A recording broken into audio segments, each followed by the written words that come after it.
तो good morning once again. आज का वेबिनार स्टार्ट करते हैं which is focused on FRM which is offered by GARP financial risk manager. Presentation खोलने से पहले थोड़ा सा रिस्क मैनेजर के बारे में समझते हैं कि फाइनेंशियल रिस्क मैनेजर होता क्या है। आप सबको पता है कि बैंक्स का काम क्या है। बैंक्स का काम है to channelise the savings, right. मतलब वो लोग सेविंग्स लेते हैं in the form of deposits and उसको आगे लेंड आउट करते हैं, right, to borrowers for their businesses. Banks का काम है डिपॉजिटर से सेविंग लेना एंड आगे उसको लेंड आउट करना। क्या सारा का सारा सेविंग लेंड आउट किया जाता है? नहीं। अगर उतना डिमांड नहीं है लोन्स का तो जो एडिशनल फंड्स है, एक्सेस फंड्स है, उसको treasury department of the bank invest भी करता है into different avenues of investment. तो बैंक का मेन काम इज डिपॉजिटर से पैसा लेना एंड आगे उसको इन्वेस्ट करना। ठीक है, आगे उसको लेंड करना या इन्वेस्ट करना, दोनों काम बैंक्स करते हैं। अंदर ही अंदर बैंक्स का एक अर्निंग होता है बिकॉज डिपॉजिटर्स जो हैं, हम लोग जो पैसा रखते हैं बैंक के पास, बैंक उसमें हमें 3-4% पे करता है एंड सामने जो बैंक उस पैसे को लेंड आउट करता है वो 8% 9% पे करता है। या उसको जो इन्वेस्ट करता है bank, banks earn 10% 12% returns on that. तो अंदर ही अंदर एक स्प्रेड कमाने को बैंक को मिलता है, that is the operations of bank. Now इसमें क्या कोई रिस्क इन्वॉल्व है? ये जो मैंने पूरा चीज अभी बोला, ठीक है, क्या इसमें कोई रिस्क इन्वॉल्व है? डेफिनेटली एक रिस्क इन्वॉल्व है कि अगर आपने खराब बोरोवर्स को लोन दे दिया, अगर आपने खराब लोगों को लोन दे दिया, उस केस में आपने जो पैसा लेंड किया हुआ है उस पर लॉसेस होंगे, राइट। या अगर आपने जो इन्वेस्टमेंट्स किया हुआ है वो इन्वेस्टमेंट्स का वैल्यू ड्रॉप हो गया, उस पे बैंक्स को लॉसेस हो सकते हैं।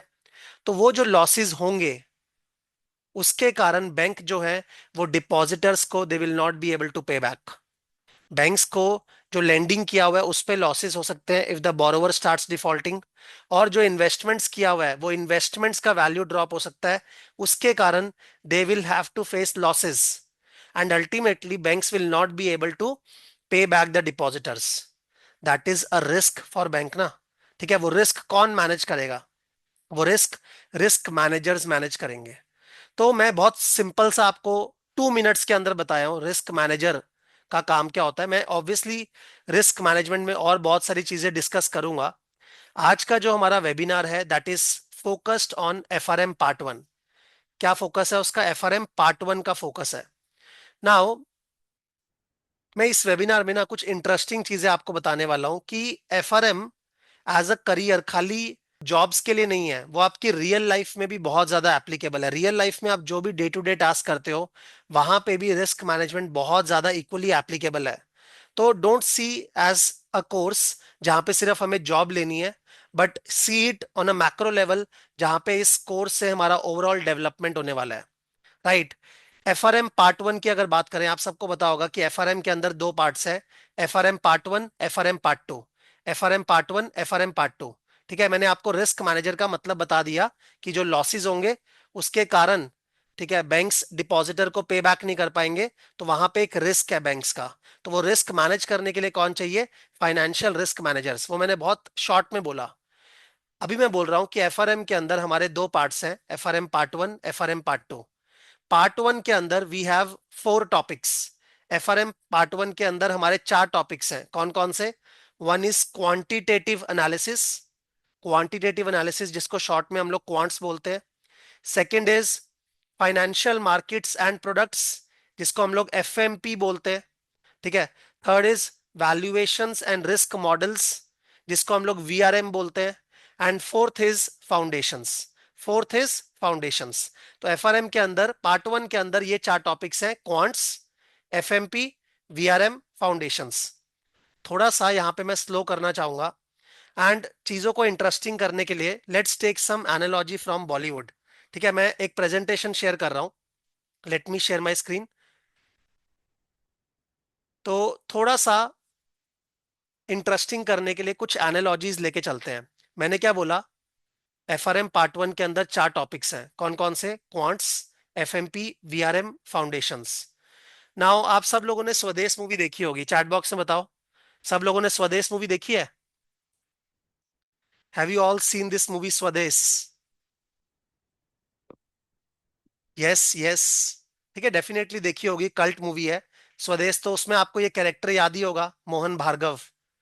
ठीक है, अगर मैं किसी को डिस्क्राइब करना चाहूं कि एक क्वांटिटेटिव एनालिस्ट कैसा होता है, एक डेटा साइंटिस्ट, ये सब इंटरचेंजेबली यूज्ड वर्ड्स हैं। एक क्वांटिटेटिव एनालिस्ट या डेटा विजर्ड कैसा होता है, तो Mohan Bhargav is the example. Right, उस मूवी में क्या दिखाया है कि मोहन क्या करता है, मोहन विलेज विलेज जाता है, वो डेटा कलेक्ट करता है कि यार कितना इलेक्ट्रिसिटी रिक्वायरमेंट्स है और कितना इलेक्ट्रिसिटी अवेलेबल है। इफ यू रिमेंबर दो सीन्स, अल्टीमेटली वो विलेज टू विलेज जाके वो क्या करता है, वो स्टडी करता है, वो डेटा कलेक्ट करता है कि कितना फूड के रिसोर्सेज की कमी है, कितना इलेक्ट्रिसिटी की कमी है, कितने वाटर की कमी है। तो ultimately he gathers on ground information from villagers. Right, तो that is a step of data collection, इसको डेटा कलेक्शन बोलते हैं। कि अल्टीमेटली अगर आपको कुछ भी क्वांटिटेटिव एनालिसिस करना है तो आपको डेटा कलेक्ट करना होगा। उसके बाद आपने ये भी देखा होगा, एज द मूवी प्रोग्रेसेस, ठीक है, वो ट्रेंड एनालिसिस करता है कि क्या क्या इश्यूज चल रहे हैं, खासकर इलेक्ट्रिसिटी का इशू, और कितना इलेक्ट्रिसिटी कंजम्पशन रिक्वायर्ड है for day to day task. तो इस तरह का ट्रेंड एनालिसिस उस मूवी में, ठीक है, वो अंदर ही है इम्प्लिसिटली, वो मोहन भार्गव करता है आफ्टर कलेक्टिंग द डेटा कि हाँ हमें किस तरह का इलेक्ट्रिसिटी रिक्वायरमेंट चाहिए to fulfil daily needs of the villagers. Right, उसके अलावा ही बिल्ड्स इंफ्रास्ट्रक्चर जहां पे वो वाटर टरबाइन से इलेक्ट्रिसिटी प्रोड्यूस करता है, वो आपने देखा ही होगा। एंड उसमें वो क्या करता है, वो वाटर प्रेशर्स को सिमुलेट करता है कि अलग अलग वाटर प्रेशर, किस वाटर प्रेशर में आपका इलेक्ट्रिसिटी प्रोड्यूस होगा। मैं क्यों ये एग्जांपल दे रहा हूं, बिकॉज ऑब्वियसली हम लोग बहुत जानते हैं फाइनेंस के बारे में, आपने बहुत सारे और वेबिनार्स देखे होंगे, मैं थोड़ा सा रिलेट करना चाह रहा हूँ, थोड़ा सा इंटरेस्टिंग करना चाह रहा हूँ। तो जो पूरा ये मूवी है, इसके अंदर हमें डेटा कलेक्शन दिखता है, हमें फोरकास्टिंग दिखती है, हमें सिमुलेशंस दिखता है। राइट, सिमुलेशंस का मतलब क्या है, अलग अलग चीजें ट्राई करना। तो वो अलग अलग वाटर प्रेशर ट्राई करता है एंड चेक करता है किस वाटर प्रेशर में जाके एक्चुअल में इलेक्ट्रिसिटी प्रोड्यूस होती है। राइट, सो ये काम किसका है, सारा ये सारा काम आपका क्वांटिटेटिव एनालिस्ट का होता है, जहां पे डेटा को कलेक्ट करना, ठीक है, उसके अलावा रिक्वायरमेंट्स को फोरकास्ट करना, उसके अलावा सिमुलेशन जैसे टूल यूज करना। अल्टीमेटली एक क्वांटिटेटिव एनालिस्ट का काम होता है to make decisions from data, to make decisions from data. Quantitative analyst emotions पे काम नहीं करता, वो डेटा पे काम करता है। And let's be very Frank, स्वदेश मूवी को भूल जाओ, अगर अपने रियल लाइफ का बात करें, आजकल हर जगह डेटा है, हर जगह डेटा आ रहा है। Right, whether it is quantitative data, और आजकल तो क्वालिटेटिव डेटा के साथ भी इतना काम होने लग गया है। तो कोई भी प्रोफेशन हो, वहां पे data analysis is a mandatory requirement these days. तो आप जब एफआरएम करोगे, तो आप खाली रिस्क के पर्सपेक्टिव से या बैंकिंग के पर्सपेक्टिव से या फाइनेंस के पर्सपेक्टिव से डेटा को नहीं पढ़ रहे हो, क्वांट्स को नहीं पढ़ रहे हो, आप इन जनरल पढ़ रहे हो। राइट, और वो जो नॉलेज है वो आपकी हर इंडस्ट्री में एप्लीकेबल है। तो कोई अगर इंजीनियर है, कोई अगर चार्टर्ड अकाउंटेंट है, कोई अगर सीएफए है, हर किसी को अल्टीमेटली डेटा एनालिसिस करना आना चाहिए। And I am very proud to say कि एफआरएम में जिस लेवल का डेप्थ है क्वांटिटेटिव एनालिसिस के अंदर, वो किसी कोर्स में नहीं है, खासकर अगर अपने फाइनेंस स्ट्रीम्स का बात करेंगे। Whether it is CA, CA में क्वांटिटेटिव एनालिसिस है ही नहीं, सीएफए में है, ठीक है, उसके अलावा एमबीए में लोग थोड़ा सा करते हैं बट इतना डेप्थ में नहीं है। बट एफआरएम में जो आप क्वांट्स पढ़ोगे, वो काफी अच्छी डेप्थ में गिवन है, और वो आपको सिर्फ फाइनेंस या बैंकिंग में हेल्प नहीं करेगा, it will help you in the overall career. ठीक है, आप किसी भी लाइन से अगर हो, तो वहां पे आपको क्वांट्स करना ही पड़ेगा, बिकॉज आजकल सब कुछ डेटा ओरिएंटेड हो रहा है। राइट, नाउ क्वांट्स में लोगों को कुछ डाउट्स होते हैं कि मेरा मैथ्स का बैकग्राउंड नहीं है, जैसे अभी शुरू में किसी का डाउट आया भी था कि मेरा मैथ्स का बैकग्राउंड नहीं है। तो please understand the difference between maths and stats. ठीक है, खासकर एफआरएम में जो आप स्टैट्स पढ़ रहे हो, इसको मैं स्टैट्स भी बोल रहा हूँ, स्टैटिस्टिक्स। मैथ्स में आप डेरिवेशंस करते हो, प्रूफ्स का बात करते हो। राइट, जो क्वांटिटेटिव एनालिसिस हम लोग फाइनेंस में पढ़ते हैं, वहां पे फोकस है एप्लीकेशंस के ऊपर, कि चल अपने पास डेटा आ गया, वो डेटा से सीधा एप्लीकेशन करके देखें, सीधा एप्लीकेशंस पे फोकस है। तो आपको डेटा पे काम करना आना चाहिए। उसके लिए हम लोग कोई ना कोई टूल यूज करेंगे, जैसे कि एक्सेल यूज करेंगे या पाइथन यूज करेंगे। तो उस पे फोकस है कि कैसे हम लोग डेटा को डिजाइन करें, कैसे हम लोग मॉडल को डिजाइन करें, एंड अल्टीमेटली कैसे हम लोग मॉडल्स को यूज करें फ्यूचर प्रिडिक्शंस के लिए। Right, because future is uncertain, that doesn't mean कि बैंक जो है वो कुछ भी कर सकता है. You have to predict the future and take actions accordingly. तो वो जो प्रिडिक्शंस है, राइट, वो आप डेटा को लेके मॉडल बिल्ड करोगे एंड कोई ना कोई टूल यूज करोगे and you will get the predictions. तो इट्स ऑल अबाउट एप्लीकेशंस. यहाँ पे किसी का मैथ्स का बैकग्राउंड नहीं भी है ना, तो आपको डरना नहीं है. एक आधा चैप्टर ऐसा होगा जो इंटीग्रेशन वगैरह पे होगा, ठीक है, लेकिन मेरे को मेरे ख्याल से 11 साल हो गए पढ़ाते हुए, आज तक एक क्वेश्चन कभी इंटीग्रेशन वगैरह पे आया नहीं है. तो डोंट वरी, आपका जो क्वांट्स है दैट इज टोटली एप्लीकेटिव. अगर आप उसको अच्छे से पढ़ोगे, अच्छे से पढ़ने का मतलब क्या है, बहुत सारे लोग जनरली उसको करिकुलम से पढ़ना स्टार्ट कर देते हैं एंड स्ट्रगल करते हैं. तो वो क्वेश्चन सॉल्व करते हैं तो उनको थोड़ा सा क्लैरिटी आता है and so on. But ultimately quants अगर आपको पढ़ना है ना, तो आपको डेटा के साथ फ्रेंडली होना होगा. आपको स्प्रेडशीट पे मॉडल्स बना के देखने होंगे. तो हम लोग जब क्लासेस करते हैं तो उस पे फोकस करते हैं, बिकॉज वैसे जो लर्निंग होता है वो आपको कभी भी रीडिंग करके नहीं मिल सकता. तो quants is all about hands on. It's all about practical exercises जहां पे आप डेटा लेके एक्चुअल में फोरकास्ट क्रिएट कर रहे हो. That is your topic number 1, which is quantitative analysis. किसी को डरना नहीं है. अगर आप इसको नेगेटिव साइड पे देखोगे तो आप बोलोगे डिफिकल्ट है. अगर पॉजिटिव साइड पे देखोगे तो एक बार ही आपने एफआरएम में क्वांटिटेटिव एनालिसिस कर लिया, आप जिस मर्जी इंडस्ट्री में चले जाओ, वेदर आप पोर्टफोलियो मैनेजमेंट में चले जाओ, वेदर आप, बोल रहा हूँ एचआर में चले जाओ, मार्केटिंग में चले जाओ, हर जगह जो एनालिटिक्स होता है ना वो एग्जैक्टली सेम होता है, ओनली द डेटा चेंजेस. तो ये जो नॉलेज है आपकी, वो आपकी ओवरऑल ग्रोथ में, पर्सनैलिटी में बहुत हेल्प करेगा. और जो बोल रहे हैं ना कि फ्यूचर में मशीन लर्निंग आएगा, मशीन लर्निंग का तो बेस ही स्टैट्स है. तो अगर आपको मशीन लर्निंग के लिए इक्विप्ड होना है तो आज आपको स्टैट्स करना ही पड़ेगा. That is your topic number 1. Second topic is financial markets and products. तो आप सब लोगों ने ये सीरीज देखी होगी डेफिनेटली, ठीक है, कोविड के टाइम पे. सब लोगों ने ये सीरीज देखी है कि नहीं? हर्षद मेहता, रिप्लाई करना एक बारी चैट बॉक्स में.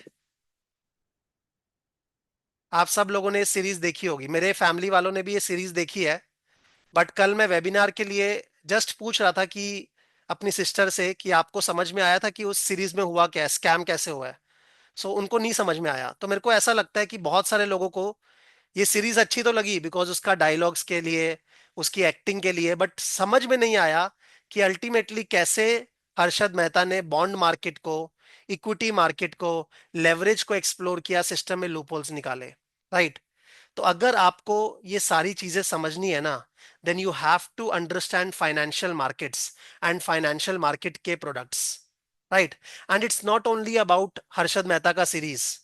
रियल लाइफ में अगर आपको ग्रो करना है तो आपको फाइनेंशियल प्रोडक्ट्स को अच्छे से यूज करना आना चाहिए. मैं हमेशा ये चीज बोलता हूं कि जो जॉब्स है ना वो आपको पे चेक देती हैं, but investing helps you create wealth. अगर आपको वेल्थ क्रिएट करना है तो आपको इन्वेस्टिंग करना होगा. अगर आपको पे चेक चाहिए तो आप जॉब कर ही रहे हो, राइट. जॉब आपके प्रेजेंट को सिक्योर करता है, बट इन्वेस्टिंग आपके फ्यूचर को सिक्योर करता है, राइट. जॉब आपकी सर्वाइवल नीड्स को पूरा करता है. व्हाट अबाउट ग्रोथ नीड्स, वो इन्वेस्टिंग पूरा करेगा. तो अगर आपको ठीक से इन्वेस्टमेंट्स करना है तो आपको फाइनेंशियल प्रोडक्ट्स को सीखना पड़ेगा. आपको बॉन्ड मार्केट अच्छे से आनी चाहिए, ठीक है. अगर मैं इंडिया में बॉन्ड मार्केट का एग्जाम्पल दूं तो उस केस में लोग सोचते हैं एफडीज इज बॉन्ड मार्केट. वैसा नहीं है, एफडीज वैसा नेचर का है, but bond market is a very big thing. और अभी इंडिया में बहुत ज्यादा ग्रो कर रहा है बॉन्ड मार्केट. बॉन्ड मार्केट हो गया, स्टॉक मार्केट्स हो गया. उसके अलावा लेवरेज को कैसे यूज करना है. बहुत सारे लोग, ठीक है, मैं फैमिलीज में देखता हूँ लेवरेज से डरते हैं. अल्टीमेटली लेवरेज डेंजरस भी है. लेवरेज मतलब बोरो करके इन्वेस्ट करना, राइट, वो डेंजरस भी है. बट जो जितने भी रिच क्लास के लोग हैं वो लेवरेज से ही बड़े हुए हैं. तो लेवरेज भी आपको यूज करना आना चाहिए. ये सारी चीजें एग्जाम परस्पेक्टिव से तो आप पढ़ोगे ही, बट आपके रियल लाइफ में भी इक्वली यूजफुल है. That is the idea of understanding financial markets and products. And बहुत सारे लोग ये सोचते हैं, ठीक है, बहुत सारे लोग ये सोचते हैं कि जो ये फाइनेंशियल मार्केट्स का नॉलेज है ना, ये सिर्फ स्पेक्यूलेशंस के लिए है. ऐसा नहीं है. अगर आपको अपनी इन्वेस्टमेंट्स को प्रोटेक्ट करना है, हेज करना है, ठीक है, हेज इज द वर्ड. अगर आपको अपनी इन्वेस्टमेंट्स को प्रोटेक्ट करना है तब भी आप ये सारे प्रोडक्ट्स को यूज कर सकते हो. अभी फॉर एग्जांपल मेरा कोई इक्विटी पोर्टफोलियो है या मेरे फादर का कोई इक्विटी पोर्टफोलियो है 1 CR का. मुझे लग रहा है कि यार इंडिया पाकिस्तान की लड़ाई हो सकती है, उसके कारण पोर्टफोलियो का वैल्यू गिर जाएगा. तो लोगों को पता ही नहीं है उस केस में क्या करना है. उनको डर लग रहा है, वो अपना पोर्टफोलियो भी बेचना नहीं चाहते हैं, right. At the same time they are at a fear कि कल को अगर वॉर हो गया तो उनका पोर्टफोलियो 10-12% गिर सकता है।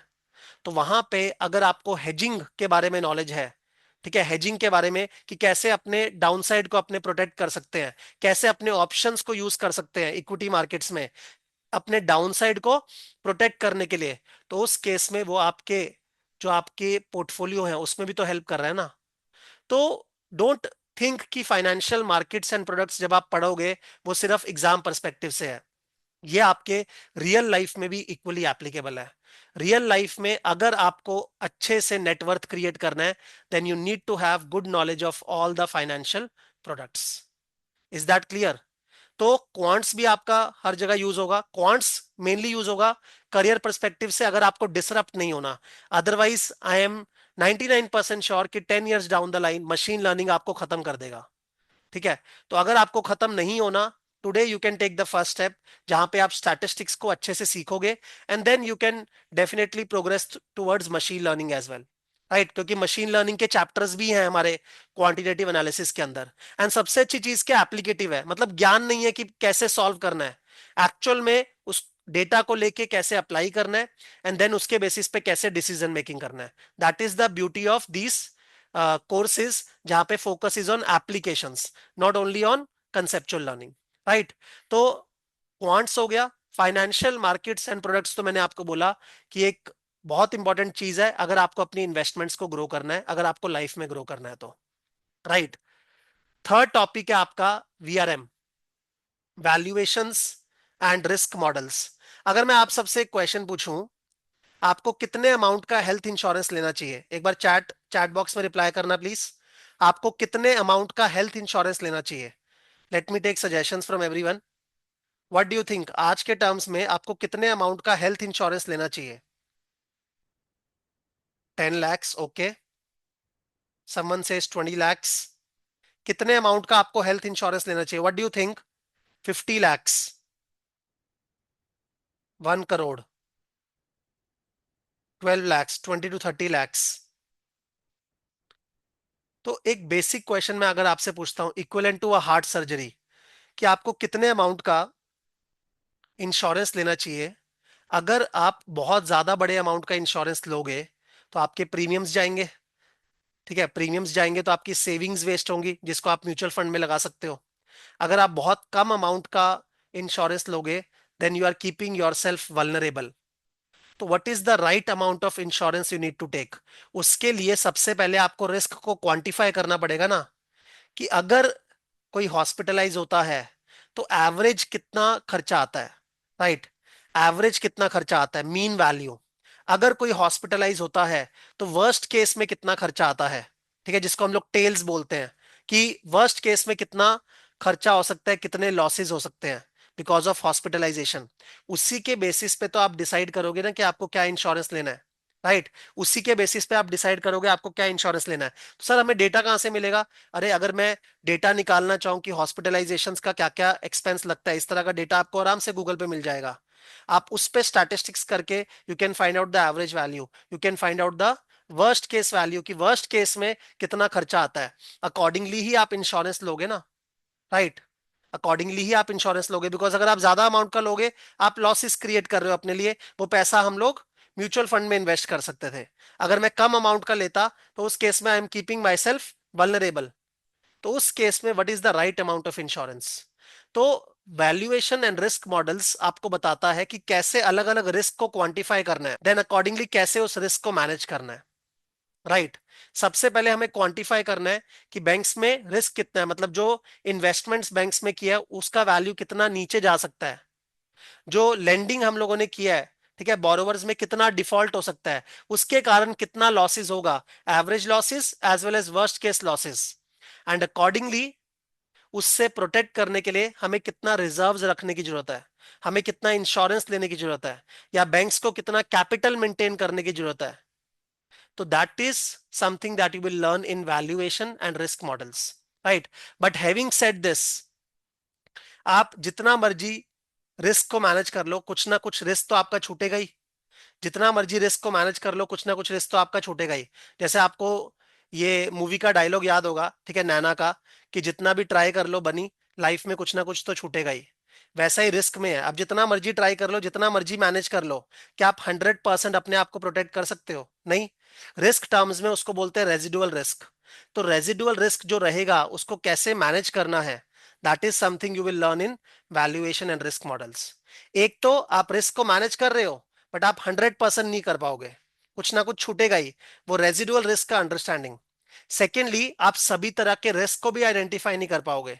बैंक्स के अंदर आजकल एक बहुत बड़ा रिस्क चल रहा है, रेप्यूटेशनल रिस्क। उसको मैं कैसे क्वांटिफाई करूं? Very difficult. तो ये सारा जो रिस्क का खेल है, वो आप पहली बार आके पढ़ोगे वीआरएम के अंदर, valuation and risk models. FRM part 1 is all about foundations. FRM part 2 is all about deep dive into all the types of risk. ठीक है, तो पार्ट 1 में आप फाउंडेशंस करोगे। फाउंडेशंस में आपका जो वीआरएम वाला मॉड्यूल है, ठीक है, वो फोकस करता है किसके ऊपर? आपको पहली बार रिस्क को कैसे क्वांटिफाई करना है, अलग अलग तरह के रिस्क बैंक्स क्या फेस करते हैं, जो रेजिडुअल रिस्क बचेगा उसको कैसे हैंडल करना है, वो सारा आप वीआरएम के अंदर पढ़ने वाले हो। ठीक है, तो क्वांट्स हो गया अपना, अपना फाइनेंशियल मार्केट्स एंड प्रोडक्ट्स हो गया, अपना वीआरएम हो गया। वीआरएम का मैंने आपको तो एनालॉजी जो दिया वो रियल लाइफ का दिया, कि अगर मैं आपसे पूछूं कि आपको कितना इंश्योरेंस लेना चाहिए, आपको कितना प्रोटेक्शन का जरूरत है, that will depend on quantifying your risk. Risk को पहले आइडेंटिफाई करो, देन उसको क्वांटिफाई करो, एंड देन उसको मैनेज करो। तो ये आपके क्या रियल लाइफ में यूज नहीं होगा? डेफिनेटली होगा। ये प्रिंसिपल्स जब आपके अंदर इम्बाइब हो जाएंगे ना, तो रियल लाइफ में पूरे तरह से उसको आप यूज करोगे, देखना। राइट। लास्ट टॉपिक जो हमारा है एफआरएम पार्ट 1 का, that is foundations. Foundations is all about risk appetite, risk planning, ठीक है, रिस्क डाइवर्सिफिकेशन। तो ये मूवी तो सबको याद होगी, ठीक है, सबने ये मूवी देखी है, विजय सलगांवकर। ठीक है, मूवी का नाम क्या है? एक बार रिप्लाई करना चैट बॉक्स में। लेट्स सी आप में से कितने लोग मूवी देखते हैं।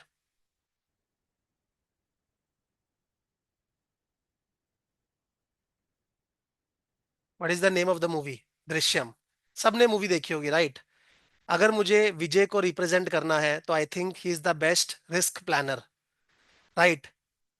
बिकॉज ही अंडरस्टूड कि अलग अलग लोगों का रिस्क एपेटाइट क्या है, उसकी वाइफ का रिस्क एपेटाइट क्या है, उसकी डॉटर का रिस्क एपेटाइट क्या है, मतलब कहाँ पे डॉटर ब्रेक कर जाएगी, एंड अकॉर्डिंगली वो प्लानिंग करता है कि क्या एक्शंस लेने चाहिए, क्या स्ट्रैटेजी बनानी चाहिए based on the risk appetite. Secondly, आपको दिख रहा होगा कि डाइवर्सिफिकेशन किया, विटनेसेस का डाइवर्सिफिकेशन किया, मल्टीपल सोर्सेज ऑफ एविडेंस को यूज किया, ताकि कोई सिंगल पॉइंट फेलियर ना हो। तो इस तरह के जो प्रिंसिपल्स हैं कि अपने को डाइवर्सिफाई करना चाहिए, never put all the eggs in one basket. ठीक है, हमें कैसे अपने रिस्क एपेटाइट को समझना है, उसके अकॉर्डिंग कैसे अपने को रिस्क प्लानिंग करनी है, that is all covered in foundations. Right. Foundations का सिंपल सा फंड है कि हमें रिस्क को अवॉइड नहीं करना, बिकॉज रिस्क नहीं लोगे तो रिटर्न्स नहीं मिलेगा। ठीक है, not applicable to this movie, कि ऐसा नहीं है कि मर्डर करना है, बट इन जनरल हमें रिस्क को अवॉइड नहीं करना, हमें रिस्क को मैनेज करना आना चाहिए। That is the idea of this whole module which is foundations. तो एफआरएम पार्ट 1 में आपके 4 मॉड्यूल्स हैं। वन इज क्वांट्स, ठीक है, सेकेंड इज आपका financial markets and products, third is आपका valuations and risk models, and fourth is आपका foundations. इसमें से क्वांट्स प्योरली प्रैक्टिकल है आपका, ठीक है। फाइनेंशियल मार्केट्स एंड प्रोडक्ट्स आपका मिक्सचर है, बिकॉज वहां पे आप सारे प्रोडक्ट्स को समझोगे भी कंसेप्चुअली, एंड उनके वैल्यूएशंस वगैरह भी आप सीखोगे, तो वहां पे भी प्रैक्टिकल आएगा, आपका कंसेप्चुअल लर्निंग भी बहुत सारा आएगा। वीआरएम अगेन आपका प्रैक्टिकल है, बिकॉज आपको क्वांटिफाई करना है अलग अलग तरह के रिस्क को। फाउंडेशंस आपका कंसेप्चुअल है and I can say theoretical है, ठीक है, जिसमें हम अलग अलग तरह के फेलियर्स भी देखेंगे, कि पास्ट में बहुत बड़े बड़े हेज फंड्स, बहुत बड़े बड़े बैंक्स फेल हुए हैं, किस कारण से फेल हुए हैं। देखो, लाइफ में ना सीखने का एक ही तरीका है, या तो खुद गलती करके सीखो, या दूसरे की गलती से सीखो। कौन सा तरीका सस्ता होता है? दूसरे की गलती से सीखना। इसीलिए फाउंडेशंस में आपको सिखाया जा रहा है कि बड़े बड़े हेज फंड्स, बड़े बड़े बैंक्स जो हैं कैसे फेल हुए हैं, ताकि आप जब रिस्क मैनेजर बन के जाओ, आप उनके फेलियर्स से लेसन लेके जाओ। ऐसा नहीं है कि खुद फेल होके अपने वो लर्निंग करें। Right. So this is all about FRM part 1 curriculum. Curriculum आपका पूरी तरह से रियल लाइफ में एप्लीकेबल है, वो मैंने आपको बता ही दिया। FRM isn't just about managing risk in banks, it's about managing risk in life, right? सबसे बड़ा लेसन जो हम लोग एफआरएम से सीखते हैं ना, एफआरएम ये नहीं बोलता कि रिस्क को अवॉइड करो, राइट, वो बोलता है रिस्क को मैनेज करो। जब आप ये इतना बड़ा लेसन लेके जाओगे ना, तो लाइफ में लोग सोचते हैं कि रिस्क मैनेजर बनने के बाद आप रिस्क एवर्स हो जाओगे। आप रिस्क एवर्स नहीं होगे, आप रिस्क मैनेजर बन जाओगे। आपका रिस्क टेकिंग एबिलिटी बढ़ जाएगा, बिकॉज आपको उसको मैनेज करना आता होगा। और वो छोटा सा चीज जो बोलते हैं ना, एक हिम्मत लाइफ में, वो आपको एज अ पर्सनल लाइफ भी बहुत बड़ा अपलिफ्टमेंट देने वाली है after doing this course. That is what I am focusing. Is that clear? ठीक है, रियल लाइफ में ऑब्वियसली आपको हेल्थ इंश्योरेंस लेनी है। आप रियल एस्टेट बाय करोगे, कल को जॉब करना शुरू कर दोगे। ठीक है, उसके अलावा आप जॉब स्विचेस का सोचोगे, आपको रिटायरमेंट प्लानिंग करनी है। ये सारी सारी चीजें जो हैं, ultimately it revolves around finance and risk. तो वो जो प्रिंसिपल्स आप एफआरएम के अंदर सीखोगे, वो आपकी करियर में तो हेल्प करेगा ही, जॉब्स में तो हेल्प करेगा ही, वो आपको आपके रियल लाइफ में भी बहुत ज्यादा हेल्प करने वाला है। ठीक है। एक बहुत बड़ा क्वेश्चन जो लोगों का आता है कि एफआरएम के बाद करियर अपॉर्चुनिटीज क्या हैं। एफआरएम के बाद करियर अपॉर्चुनिटीज क्या हैं? तो मैंने एक पेज में समराइज करने की कोशिश की है। सबसे पहले, क्या क्या रोल्स मिलते हैं एफआरएम होल्डर्स को। अलग अलग तरह के रिस्क होते हैं जो बैंक्स फेस करते हैं। एक होता है क्रेडिट रिस्क। क्रेडिट रिस्क क्या होता है? जो लेंडिंग बैंक ने किया हुआ है, उसमें डिफॉल्ट्स हो सकते हैं।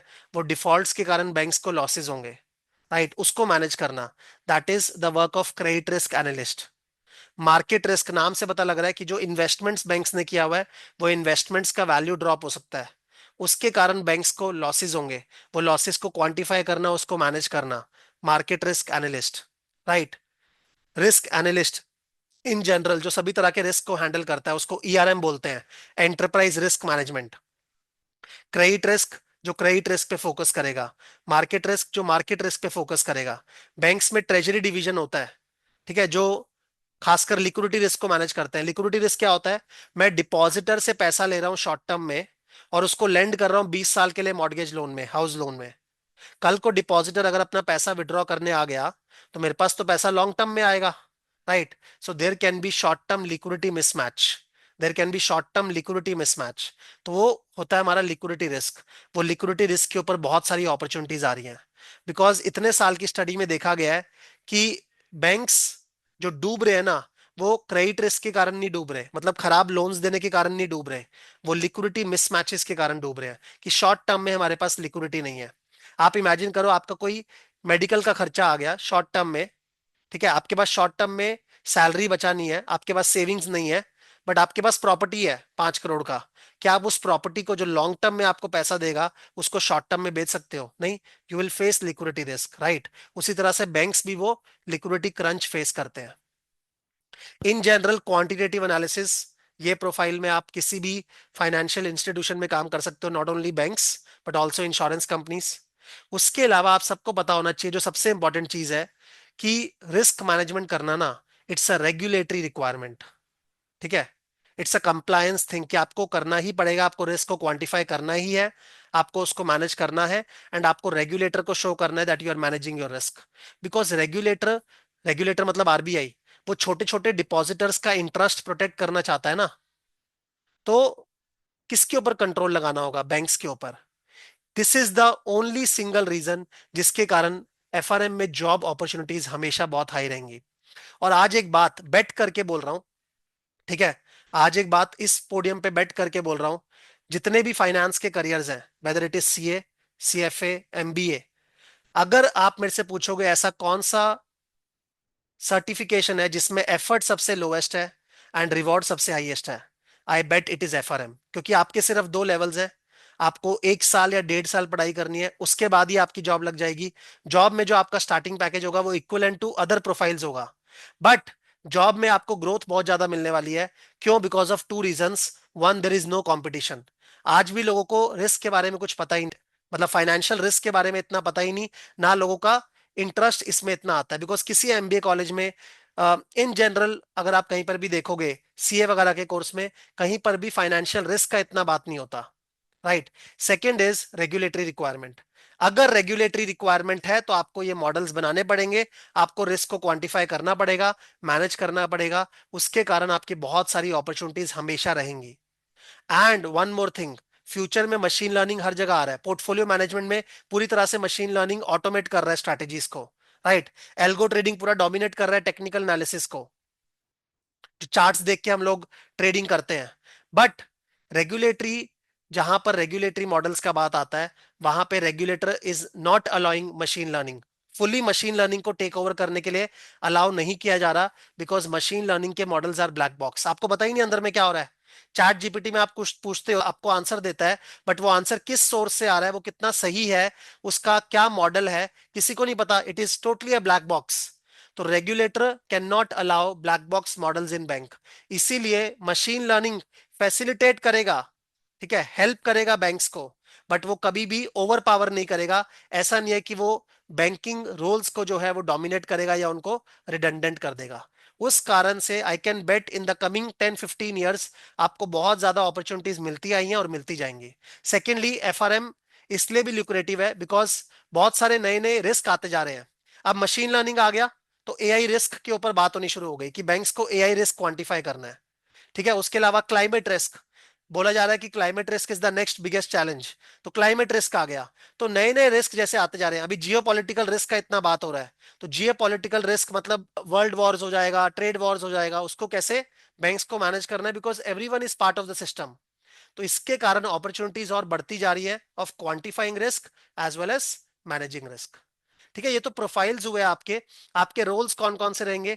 आप मॉडल डेवलपमेंट में काम कर सकते हो, मॉडल मॉनिटरिंग में, मतलब मॉडल डेवलप जो करते हैं, जो लोग मॉडल को चेक करते हैं, model validation, model audit, model governance, model risk management, एक बार ही लिंक्डइन पे सर्च करना, आपको भर भर के जॉब्स मिलेंगी इसमें, राइट।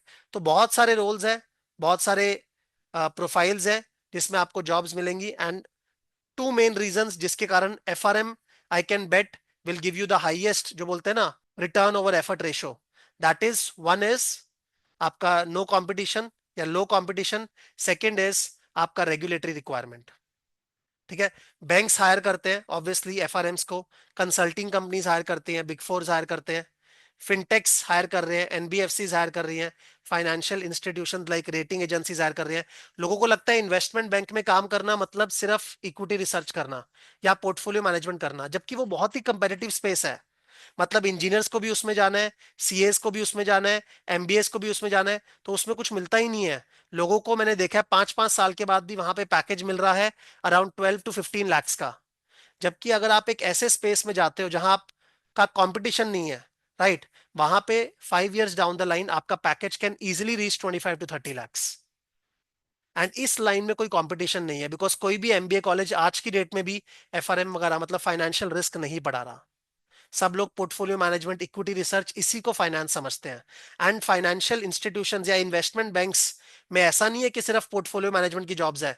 इन्वेस्टमेंट बैंक्स में इक्वली जॉब्स हैं रिस्क मैनेजमेंट की, बिकॉज उनको भी क्रेडिट रिस्क करना है मैनेज, उनको भी मार्केट रिस्क करना है। तो इन्वेस्टमेंट बैंक समझ के ये मत समझना कि खाली इन्वेस्टमेंट्स का बात हो रहा है। Investment bank is an institution, वहां पे हर तरह के रोल्स रहते हैं। वहां पे आपको credit risk, market risk, operational risk, liquidity risk, इन सब के रोल्स भी मिलेंगे डेफिनेटली। सैलरी रेंज कुछ अनरियलिस्टिक एक्सपेक्टेशन नहीं रखेंगे। अपना फ्रेशर्स के लिए 6 to 10 lakhs which is good enough. आप 1.5 साल का या 1 साल का एक कोर्स कर रहे हो और आपको 6 से 10 लाख का एक स्टार्टिंग पैकेज मिल रहा है, बट इसमें ग्रोथ बहुत ज्यादा हाई है। क्यों? बिकॉज कंपटीशन बहुत कम है, बहुत मतलब बहुत कम। आज मेरे अलग से भी रिस्क मैनेजमेंट के कोर्सेज चलते हैं जो हम लोगों ने खुद के डिजाइन किए हुए हैं। एंड ये इंडस्ट्री, पूरी की पूरी इंडस्ट्री बहुत छोटी सी है। मतलब हर एक बैंक में आप सोचो, हर एक फाइनेंशियल इंस्टीट्यूशन में रिस्क मॉडलिंग का रिक्वायरमेंट है, बट लोगों को पता ही नहीं। आज भी लोगों को फाइनेंस के बारे में पता है, थोड़ा सा फाइनेंशियल मॉडलिंग के बारे में पता है, थोड़ा सा इक्विटी रिसर्च के बारे में पता है, पोर्टफोलियो मैनेजमेंट के बारे में पता है, बस। ठीक है, पीपल थिंक कि कोई डिग्री करके आपको पोर्टफोलियो मैनेजर की जॉब मिल जाएगी, आप फंड मैनेजर बन जाओगे, ऐसा थोड़ा ना होता है। तो have some realistic expectations and उसके हिसाब से अपना करियर ट्रेजेक्टरी चूज करो, right. From a recognition perspective, this course is globally recognized, ठीक है, यूएस में रिकॉग्नाइज्ड है, सिंगापुर में, बैंक ऑफ इंग्लैंड, आरबीआई के भी वेबसाइट में अगर आप जाओगे एंड आरबीआई की जॉब्स को सर्च करोगे, पूरा एक टेबल आता है, उसमें आपको दिखेगा एलिजिबल क्वालिफिकेशंस में एफआरएम आपका इंक्लूडेड है। मतलब एफआरएम्स को भी हायर किया जाता है बैंकिंग स्पेस में, आरबीआई भी हायर करता है और बैंक्स भी हायर करते हैं। ठीक है, जैसे हमारा एसबीआई क्लरिकल एग्जाम होता है, पीओ एग्जाम होता है, वैसी एफआरएम्स को भी जॉब्स दी जाती हैं। तो इट इज ग्लोबली रिकॉग्नाइज्ड। ऐसा नहीं है कि you are limiting your self to India और you are limiting your self to any particular city. आप ग्लोबली कहीं पर भी जाके काम कर सकते हो। तो ये आपका करियर अपॉर्चुनिटीज है आफ्टर एफआरएम सर्टिफिकेशन। नाउ अगर आप हमारे साथ क्लासेस स्टार्ट करते हो एफआरएम का, तो आपका स्टडी प्लान क्या रहेगा? देखो, एफआरएम का एग्जाम नवंबर में होता है, मई में होता है और अगस्त में भी होता है। मैं नवंबर और मई का साइकिल लेके चलता हूँ, नवंबर 25 का साइकिल एंड मई 26 का साइकिल। हमारी जो टोटल क्लासेस है वो around, you can say 250 hours की हैं। उसका डबल टाइम आपको लगता है प्रेपरेशन में, तो आपको 500 घंटा लगेगा। तो अगर आप डेली 3 आवर्स पढ़ते हो तो आपका 160 डेज में प्रेपरेशन होगा। तो आप यहां से काउंट कर सकते हो कि आप नवंबर एग्जाम दे सकते हो कि नहीं। अगर आप अभी स्टार्ट कर रहे हो, क्या आपके पास 160 डेज है यहाँ से? डेफिनेटली है। तो आप नवंबर एग्जाम के लिए एलिजिबल हो। क्या आप मई एग्जाम के लिए एलिजिबल हो? यस, ऑब्वियसली अगर आप नवंबर के लिए एलिजिबल हो तो मई 26 के लिए तो एलिजिबल हो ही। तो आपको सारी की सारी क्लासेस हम लोग प्रोवाइड करेंगे। क्लासेस के साथ साथ question solving is very very important.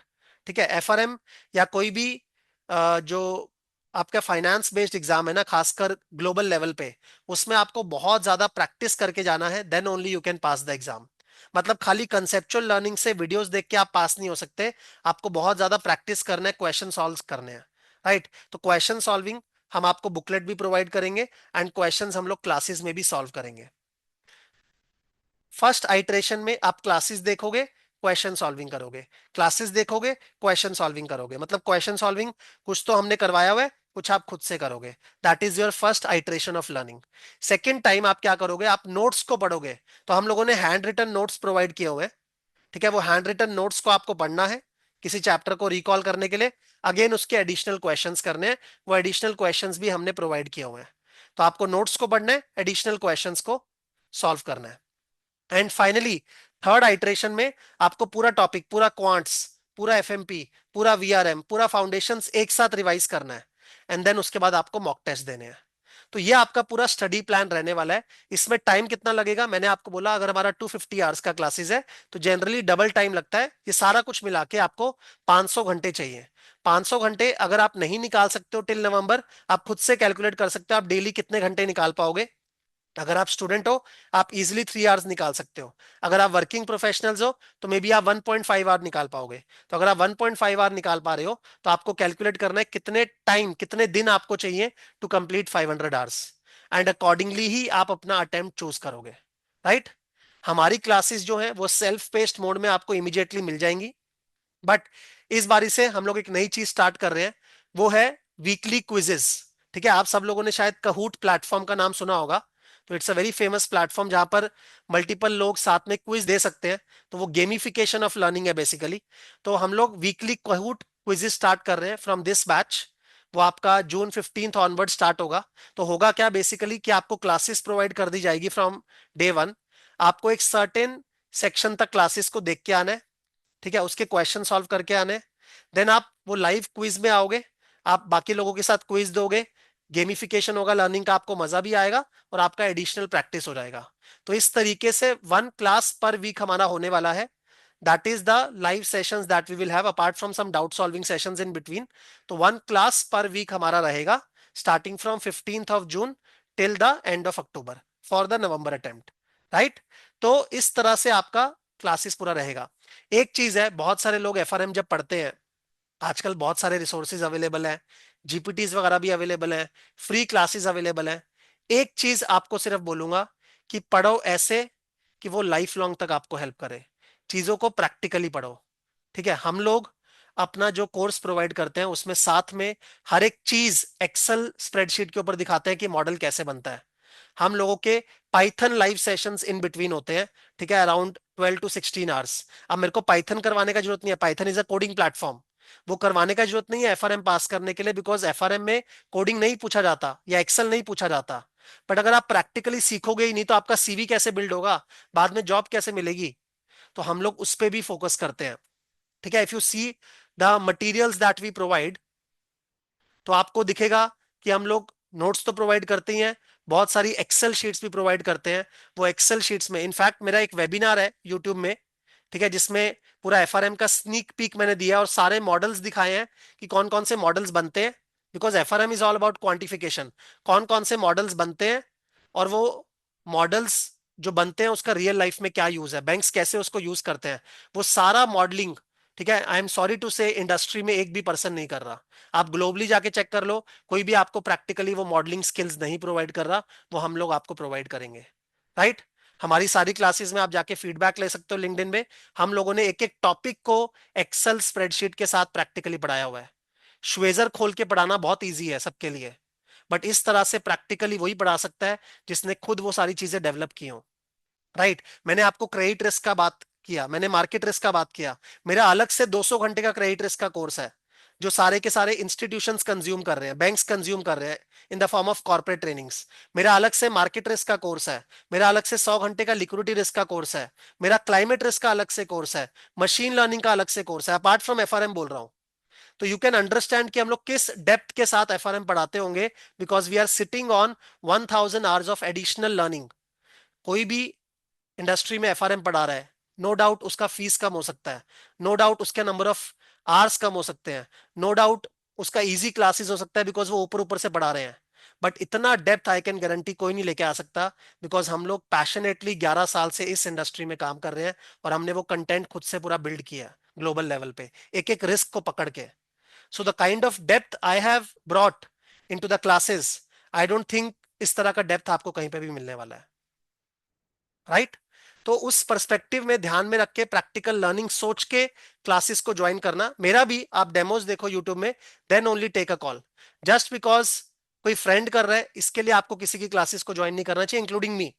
आपको पहले फीडबैक लेना चाहिए, आपको डेमोज देखने चाहिए, आपको समझना चाहिए कि आपके करियर के लिए लॉन्ग टर्म में क्या अच्छा है। आप आज मे बी 10,000 सेव कर लोगे, बट लॉन्ग टर्म में आपको वैसा ग्रोथ ही नहीं मिलेगा, आपको वैसा पैकेज ही नहीं मिलेगा। What is the advantage? तो that you need to analyse. Right. हमारी तरफ से डिलीवरेबल्स क्या रहेंगे, हम आपको हैंड रिटन नोट्स देंगे। तो सारे के सारे हैंड रिटन नोट्स, तो आपको एक ड्राइव का लिंक हम लोग देते हैं, उसमें सारे हैंड रिटन नोट्स। आजकल एआई के जमाने में तो और हैंड रिटन नोट्स का अपना ही चार्म है, बिकॉज जब आप खुद से लिखे हुए नोट्स को पढ़ते हो आपको बहुत मजा आता है, और बहुत सुंदर से नीटली हम लोगों ने सारे चैप्टर्स के नोट्स दिए हुए हैं, करिकुलम से बनाए हुए हैं। कोई किसी प्रेप प्रोवाइडर के मटेरियल्स को यूज नहीं किया, सिंप्लीफाइड लैंग्वेज में है। इसमें आप स्क्रिबल वर्क करोगे तो एंड में जब आप इसका प्रिंट आउट सामने रखोगे ना, तो आपको मजा ही अलग आएगा। बुक से पढ़ना वर्सेस हैंड रिटन नोट से पढ़ना, दोनों में बहुत ज्यादा फर्क है। राइट। आगे चलते हैं। नेक्स्ट हम लोग, जैसे मैंने आपको बोला कि आपको क्वेश्चन बैंक प्रोवाइड करेंगी, पाइथन के कोर्सेज प्रोवाइड करेंगे और पाइथन के लाइव सेशंस भी। जैसे हमारा नेक्स्ट सेशन जो है वो मई एंड में ही होने वाला है, पाइथन का अराउंड 10 to 12 आवर्स का। उसमें हम लोग एक केस स्टडी लेके चलते हैं, पूरा उसमें डेटा प्रेपरेशन करते हैं यूजिंग पाइथन। ठीक है, एंड मॉडल बनाते हैं एक। तो अब वो आपके एफआरएम के लिए मे भी इतना रिक्वायर्ड नहीं है, बट रियल लाइफ में अपने सीवी बिल्डिंग के लिए बहुत ज्यादा रिक्वायर्ड है, क्योंकि अपने को तो अपना पोर्टफोलियो डे वन से बिल्ड करना है ना, तभी तो बाद में जाके अच्छी जॉब मिलेगी। राइट। स्प्रेडशीट्स हम लोग प्रोवाइड करते हैं और मॉडल्स हम लोग क्लास में सिखाते भी हैं। कहूट के क्विजेज हम लोग इस बार से स्टार्ट कर रहे हैं, 15 जून से स्टार्ट होंगे। डिले के साथ क्यों? ताकि आप अभी से क्लासेस स्टार्ट करके एक सर्टेन पेसअप पर आ जाओ, तो वहां से फिर आप जो है इस तरह के लाइव क्विजेस को ज्वाइन कर पाओगे। सीवी प्रेपरेशन का हम लोग आपको पूरा एक गाइडलाइन प्रोवाइड करेंगे कि आपको सीवी कैसे बिल्ड करना है, बिकॉज सीवी अगर आपने आज अच्छे से सोचा सीवी के बारे में, राइट, तो उस केस में आपको पता रहेगा कि आपका रोड मैप कैसा होने वाला है। तो सीवी का एक टूल भी आपको प्रोवाइड करेंगे जिससे आप सीवी इजीली बना सकते हो, और पूरा चेकलिस्ट भी देंगे कि आपके सीवी में क्या क्या चीजें होनी चाहिए। तो ये सारी चीजें हम लोग प्रोवाइड करेंगे। इस नोट के साथ आप बेसिकली ये समझ सकते हो कि एफआरएम कोर्स में क्या क्या चीजें हैं, क्या क्या मॉड्यूल्स कवर्ड है, उसका आइडिया मैंने आपको दिया। ठीक है। एफआरएम में अपॉर्चुनिटीज क्या है, करियर अपॉर्चुनिटीज क्या है आफ्टर एफआरएम। उसके अलावा हमारे साथ अगर आप क्लासेस को स्टार्ट कर रहे हो, आपका स्टडी प्लान कैसा रहेगा, आपको कोई और मटेरियल रेफर करने का जरूरत नहीं है, आपको हमारी videos, class notes, question bank, that's all. Right. Deliverable perspective से हम लोग आपको एडिशनली क्या प्रोवाइड कर रहे हैं, हम आपको एक्सेल स्प्रेडशीट मॉडल्स प्रोवाइड कर रहे हैं जो आपके लॉन्ग टर्म और आपके पार्ट टू प्रिपरेशन में भी बहुत हेल्प करेगा। आपको पाइथन का नॉलेज प्रोवाइड कर रहे हैं। इस बार हम लोग इंटरेक्टिव गेमिफिकेशन भी कर रहे हैं लर्निंग का, स्टार्टिंग फ्रॉम 15 जून। राइट। तो मुझे इतना ही आइडिया आपको देना था एफआरएम के बारे में। बाकी एफआरएम के बहुत सारे वेबिनार्स आप मेरे यूट्यूब पे भी अवेलेबल हैं। यूलन आपको बहुत सारे वेबिनार्स शेयर कर देगा आफ्टर दिस सेशन, ठीक है, जिसमें अलग अलग वेबिनार में फोकस किया हुआ है कि एफआरएम में प्रैक्टिकल लर्निंग क्या क्या करनी चाहिए, एफआरएम के मिथ्स क्या हैं, ठीक है, डीमिस्टिफाइंग एंड ऑल दोस। तो उस तरह के webinars you can see and explore. थोड़ा पहले लर्न करो, चीजों को समझो, बहुत सारे यूट्यूब में और भी लोगों के वीडियोस होंगे, उसको देखो, देन टेक अ डिसीजन कि आपको एफआरएम करना चाहिए कि नहीं। राइट। तो इस नोट के साथ इस वेबिनार को बंद कर रहा हूं, बट अब मैं इंडिविजुअली क्वेश्चंस लूंगा सबके। तो let me stop the recording for now.